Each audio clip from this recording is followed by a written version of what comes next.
Rūbas gali būti patogus ir nesakyti nieko. Arba gali būti patogus ir pasakyti daugiau negu telpa žodžiuose.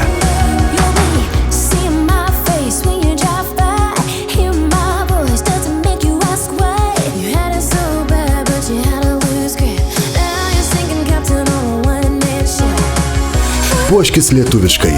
Tuščius rūbus pripildo prasmės.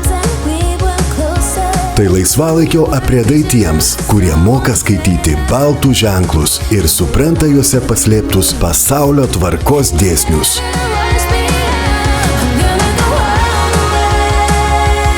Puoškislietuviškai.lt